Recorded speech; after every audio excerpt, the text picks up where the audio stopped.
우리는 지난 시간까지 우리 계시록 12장에서부터 14장까지의 말씀을 우리가 살펴보았습니다. 이는 전 3년 반까지 이 땅에 있었던 영적인 일과 그리고 예수님 재림까지 있었던 사건을 마치 예수님께서 비유를 말씀하시고 그 비유의 의미를 설명하신 것과 같은 이치와 원리로 해석해 주셨다고 그렇게 말씀했습니다. 오늘은 이 15장의 말씀으로 함께 은혜를 나누려고 합니다. 이 15장의 말씀은 12장에서부터 14장의 설명이 끝나고 나서 이제 휴거하지 못한 인간들을 그리고 짐승의 표를 받고 짐승을 하나님보다 더 섬긴 사람들을 위해 준비해 놓으신 7 대접 재앙을 준비하고 있는 모습을 담고 있습니다. 많은 분들이 어떤 말을 하냐면 우리가 환난을 통과한다, 이 대환난을 통과한다, 그런 사람들이 많이 있습니다. 이렇게 주장하는 사람 대부분 누구라 그랬죠? 무천년주의자들이나 후천년주의자들입니다. 그리고 역사적 전천년설을 주장하는 사람들도 그렇게 주장하는 사람들도 있고요. 또 세대주의 속에서도 간혹 이렇게 이야기하는 사람도 있습니다. 이들의 이런 주장을 하게 되냐면 오늘도 이 계시록의 말씀 그 자체를 놓고 말한다면 첫 번째로 아마도 이 계시록에서 7 대접 재앙을 받는 중간에 계시록 16장 15절에 보라 내가 도둑같이 오리니 누구든지 깨어 자기 옷을 지켜 벌거벗고 다니지 아니하며 자기의 부끄러움을 보이지 아니한 자는 복이 있도다. 이 말씀을 보면서 그렇게 생각했을 것입니다. 이 계시록 16장 15절의 말씀 그 자체로 보면 성도들이 이 7년 대환난을 통과하는 것처럼 보여줄 수 있습니다. 그러나 이 말씀은 그런 의미로 주신 것이 아닙니다. 저도 이 말씀을 보고 그렇게 생각을 했었습니다. 하지만 다시 이 말씀을 보고 묵상하고 또 물어보고 그리고 난 다음에 받은 말씀, 바로 그 말씀을 제가 여러분들에게 함께 나누는 거예요. 그러므로 이 7년 대환난을 통과하고 나서 예수님이 재림한다든지 대접재앙 때도 하나님의 구원의 역사가 있어서 휴가하지 못한 사람이 후에 이 삭죽기식으로 구원을 받는다는 말은 오늘의 이 말씀을 통하여 보면 아님을 알 수 있는 것입니다. 이 대접재앙은요, 자비가 없는 재앙입니다.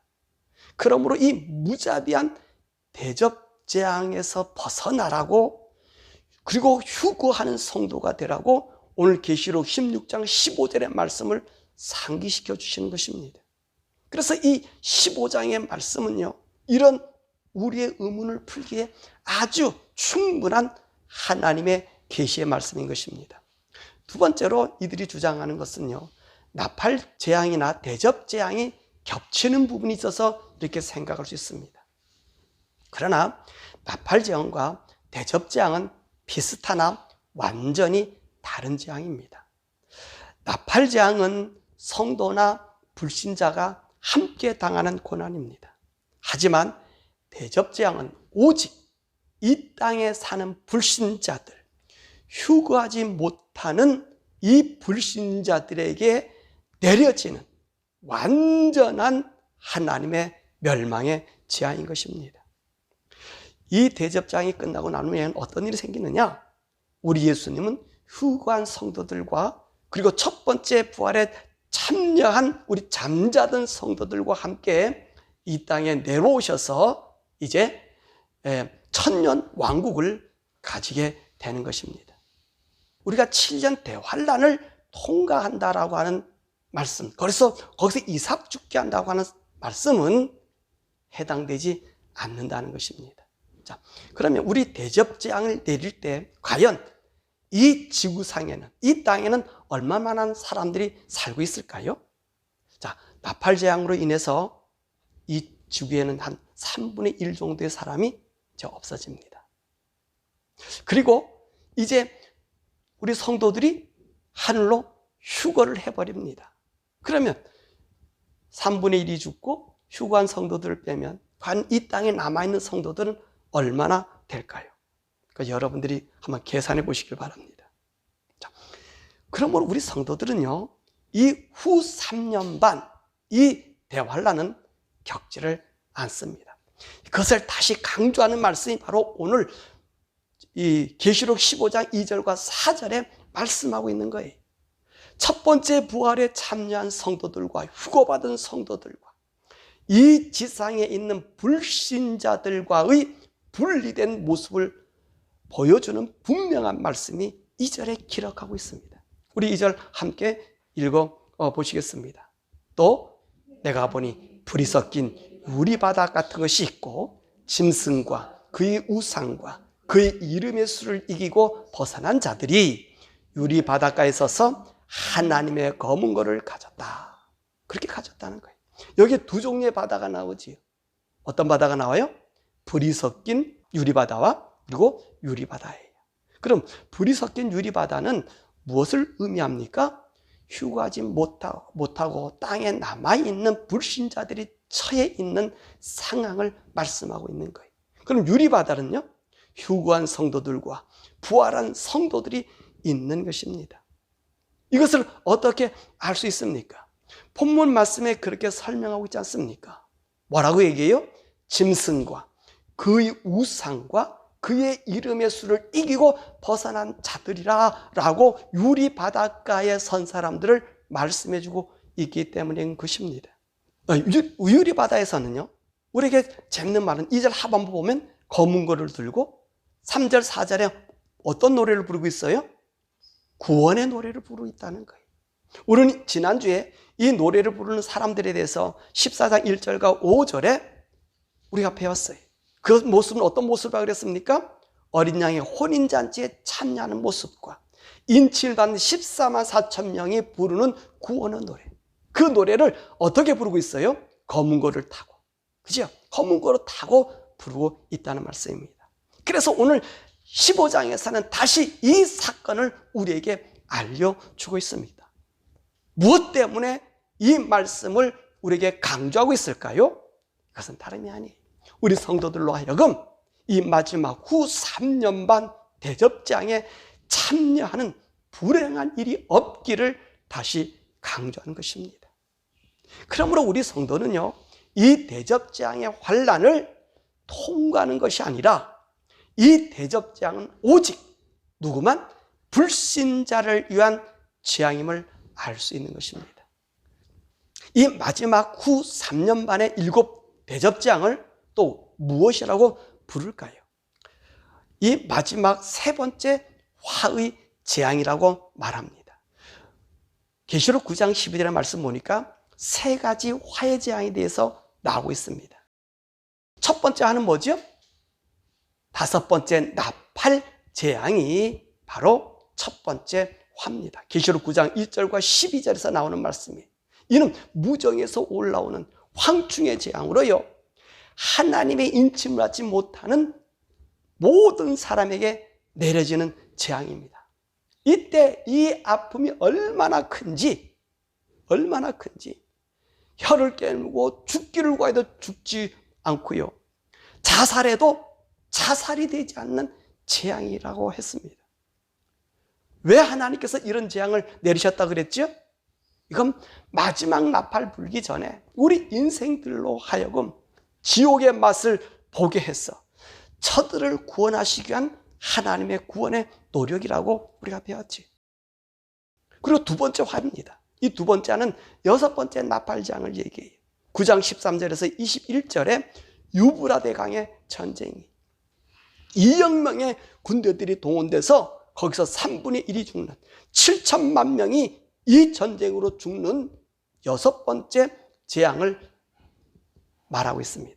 그럼 이 마지막 세 번째 화는 무엇일까? 이 세 번째 화는 하나님의 진노의 7 대접 재앙인 것입니다. 16장 1절과 20절에 그 재앙이 있는 거예요. 이 대접 재앙은 이 지구의 죄인들을 완전히 총수하는 재앙입니다. 그래서 15절에 무엇이라고 기록하고 있습니까? 1절 말씀 보니까 또 하늘에 크고 이상한 다른 이적을 보매 일곱 천사가 일곱 재앙을 가졌으니 곧 마지막 재앙이라. 하나님의 진노가 이것으로 마치리로다. 인간의 세상, 인간의 역사의 마지막 하나님의 진노의 일곱 대접 재앙이 바로 오늘 세 번째 화의 재앙인 것입니다. 자, 일곱 대접 재앙을 받는 우리 천사들의 모습에 대해서도 5절에서 8절에 이야기하고 있어요. 이 대접 재앙을 받는 천사의 모습은 나팔 재앙을 받는 천사들의 모습과 다릅니다. 어떻게 다를까요? 나팔 재앙은 8장 1절에 보니까 하나님 앞에 서 있는 일곱 천사들에게 하나님께서 나팔을 주셨습니다. 그런데 이 대접 재앙은 15장 6절의 말씀 보니까 성전에서 나온 일곱 천사들이 하나님의 진노의 대접을 네 생물 중에 한 분으로부터 받습니다. 그러니까 나팔 재앙을 받은 천사는 하나님 보좌 앞에서 받는 것이고, 대접 재앙은 성전으로부터 나온 그 천사들에게 하나님의 진노의 대접을 주심으로 행해지는 재앙인 것입니다. 그러면 우리는 이 재앙을 비교하는 중에서 알 수 있는 것이 무엇입니까? 나팔 재앙은 나팔에 의미하는 것과 같이 하나님의 경고를 전하는 천사라면, 대접 재앙은 하나님의 심판을 시행하는 천사인 것입니다. 그래서 나팔 재앙은 이 천사들이 어디 있다가 받는 거예요? 하나님 보좌 앞에 있다가 받는 것이고, 대접 재앙은요, 특이한 것은 성전에 있다가 나와서 받는 것이. 그러므로 나팔 재앙과 대접 재앙이 내려지는 이 재앙의 방식이 다르다는 것입니다. 나팔 재앙은 나팔을 부니까 또 인생들이 그 나팔의 경고를 들으며 재앙을 받는 거예요. 그러나 대접 재앙은 어떻다고요? 하나님의 성전에 섬기는 천사들이 네 생물 중 한 분의 하나님의 진노의 근 대접을 주시니까 그 대접을 받고 그냥 그 땅에 쏟아지는 거예요. 땅에다 부어지는 거예요. 그러므로 나팔 재앙은 나팔이 하는 역할로서 하나님의 경고성의 재앙인 거예요. 만약에 이 경고의 나팔 소리를 듣지 않으면 어떤 일이 있는 거예요? 다음번엔 진짜 돌이킬 수 없는 재앙을 받는다는 것입니다. 그래서 이 대접 재앙은 돌이킬 수 없는 재앙을 내리는 거예요. 그래서 이 대접 재앙과 나팔 재앙은 어떻습니까? 비슷해요. 유사한 것이 많습니다. 그러나 쏟아부어지는 진노, 멸하는 강도가 완전히 다른 것입니다. 그러므로 이 대접 재앙은 나팔 재앙의 맛을 본 사람들이 나팔의 경고와 예표를 보고도 돌이키지 않았기 때문에 내려지는 재앙인 것을 알 수 있는 것입니다. 또한 우리는 이 대접 재앙의 특징 중에서 특이한 점은 이 재앙을 내리는 천사들이 어디서부터 나왔다 그랬습니까? 성전에서 나와서 하나님의 진노의 대접을 받았다고 했습니다. 이 부분에 대해서 5절에 이렇게 기록하고 있어요. 하늘에 증거 장막의 성전이 열리며 라고 말씀하고 계셔요. 자, 이 증거 장막이 어떤 것이죠? 이것은요, 우리 예수님이 인생들의 죄를 속죄해 주기 위해서 대제사장으로 계시는 곳입니다. 이것은 함부로 열려지는 것이 아닙니다. 이것은 거룩한 하나님의 나라의 지성소입니다. 이곳이 열렸다는 말은 이곳에 누가 없다는 말이에요? 대제사장이 계시지 않다는 말씀입니다. 대제사장이 계시지 아니하시면 지성소는 더 이상 그 역할을 수행할 수 없는 것이 되는 것입니다. 이것은 우리가 역사적으로 지금 보고 있어요. 바로 이스라엘 나라에. 이스라엘 나라에 성전이 없으니까 그들은 대제사장을 세우지 못하고 있어요. 이처럼 예수님이 계시지 않는 지성소는 더 이상 지성소로서 또는 성전으로서의 역할을 할 수 없는 것입니다. 그러니까 왜 하나님께서 진노의 대접을 이렇게 내릴 수 있을까요? 그 이유가 딱 그거예요. 하늘에서 우리 인생들의 죄를 중재할 대제사장이 계시지 않기 때문에 이 죄악이 고스란히 누구에게 돌아가는 거예요? 죄인들에게 부어지는 거예요. 이해가 되세요? 성전에서 나온 천사들이 어떤 옷을 입고 있다 그랬습니까? 맑고 빛난 세마포 옷을 입고 계셔요. 근데 이들이 그 모습으로 무엇을 받고 있습니까? 하나님의 진노의 대접을 받고 이것을 어디다 쏟아붓는다고요? 인생들에게 쏟아붓는 거예요. 그러니까 이 말은 무슨 말입니까? 인생들의 죄가 더 이상 하나님으로부터 용서받을 수 없고, 또 빛난 세마포 옷을 입고 있는 이 천사들을, 이들은 이 죄를 지니고 있을 수 없기 때문에 이 죄의 출처인 인생들의 머리에 그대로 부어지게 되는 거예요. 아멘? 이게 다른 거예요. 이게 천사들이 왜 이 성전 문이 열렸는지, 성전에 나와서 이 문이 열렸는지에 대한 이야기를 해주는 거예요. 왜 그렇다고요? 우리 예수님이 그 성전에 증거막에 계시지 않아요. 하늘의 지성소에 계시지 않아요. 그러면 예수님이 계시할 증거 장막에 이 성전에 계시지 않으신다면 예수님은 어디 계실까요? 여러분 아십니까? 저는 여러분들이 예수님이 어디 계신다는 것을 알고 있을 줄 믿습니다. 만약 여러분이 오늘 이 말씀의 의미를 모르고 예수님이 어디 계신지 모르신다면 안 됩니다. 왜 예수님이 하늘의 성전, 증거 장막에 계시지 않고 이곳에서 대제사장 역할을 감당하시지 않고 증거 장막, 하늘 성전의 문을 열어놓고 어디로 가셨는지 아셔야 된다는 말씀입니다. 아셔요? 예수님 어디 계실까요? 예, 우리 예수님은요 대제사장 그 역할에서 벗어나셨어. 그분이 약속하신 대로 성도들을 데리러 잠자는 자를 부활시키려고 떠나신 거예요. 그것이 어디입니까? 바로 공중에서 혼인잔치라고 계신 것입니다. 이 혼인잔치라고 계시는데 어찌 하늘 성적 이 증거 장막에 계실 수 있겠습니까? 예수님은 공중에 재림하셨어. 예수님을 구주로 영접하고 짐승의 표를 받지 않으며 세상을 본받지 않고 사는 믿음의 정죄를 지킨 정말로 아름답고 순결한 신부, 그의 성도들과 함께 혼인잔치를 하고 계시는 거예요. 이것을 지난 시간 14장 1절에서 5절에서 배웠다는 것입니다. 또한 우리는요 마지막 7번째 나팔이 불려지고 나서 성도들이 후거한 후에 하늘 성전의 모습에 대해서 11장 19절에 말씀하고 있어요. 이에 하늘에 있는 하나님의 성전이 열리니 성전 안에 하나님의 언약궤가 보이며 또 번개와 음성과 우레와 지진과 큰 우박이 있더라. 이 말씀은요 우리 예수님이 더 이상 증거 장막인 성전에 계시지 않고 있음을 말하는 것입니다. 또한 7 대접 기간 중에 하나님의 구원의 역사가 없다는 말은 바로 8절에서 기록한 말씀으로도 알 수 있습니다.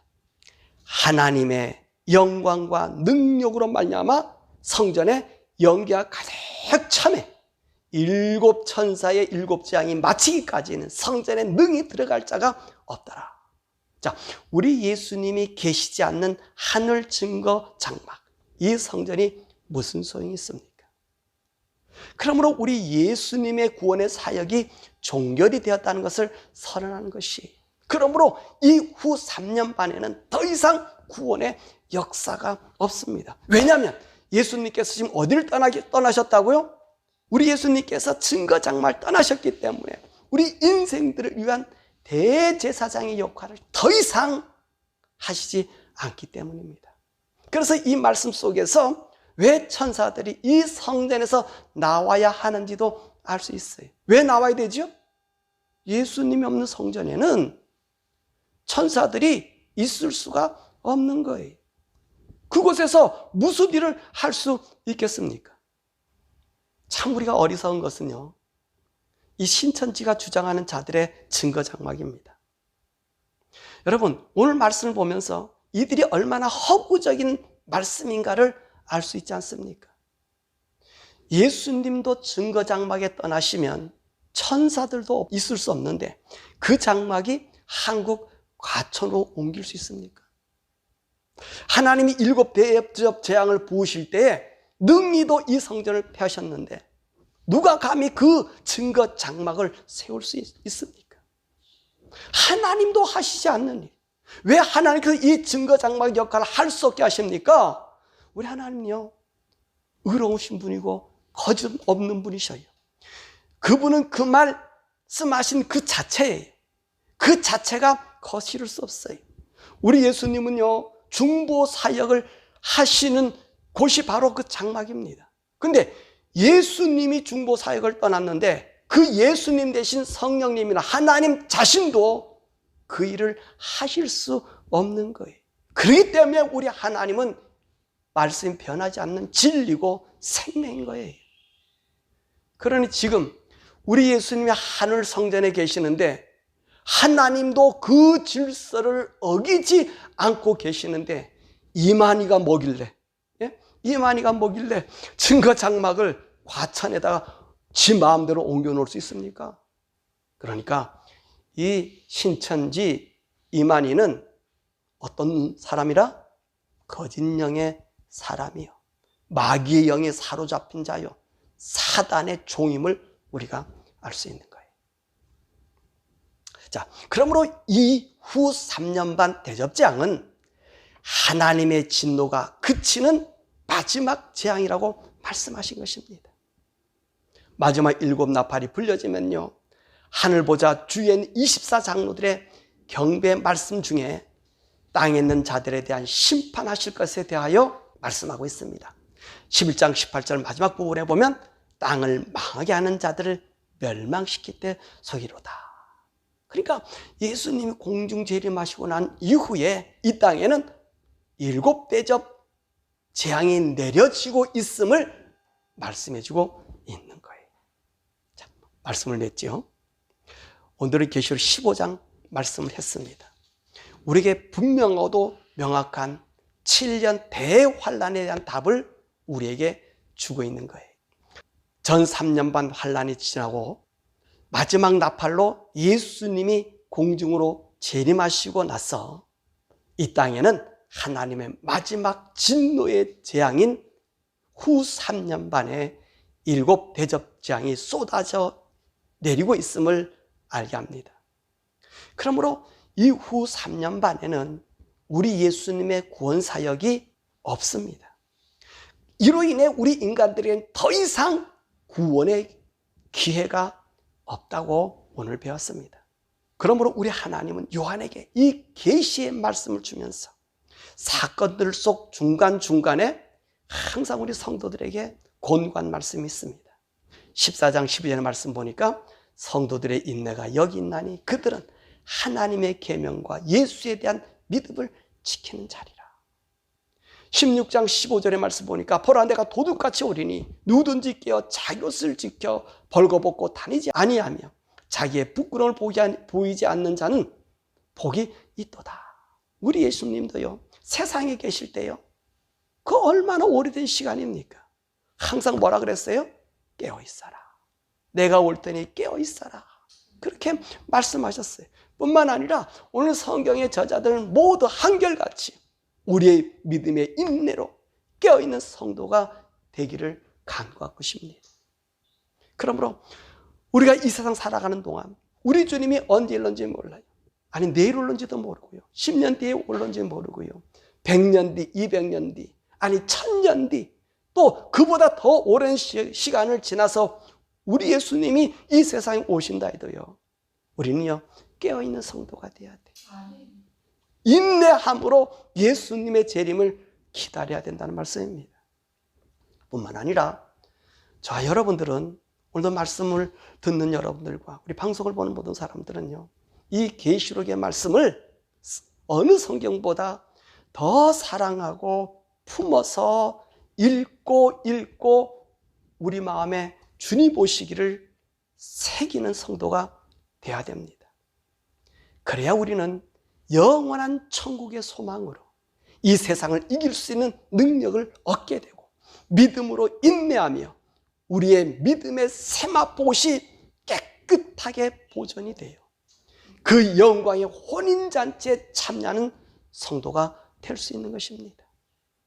그러므로 우리는 그날 우리 예수님이 재림하실 그때에 다 휴거하여 이 땅에 내려진 하나님의 진노의 대접에서 벗어나 영광스러운 하나님의 성도, 우리 예수님의 신부, 우리 하나님이 정말로 감격해서 우리를 끈안아 줄 수 있는 그런 복된 성도가 되시기를 우리 주 예수 그리스도의 이름으로 간절히 축원합니다.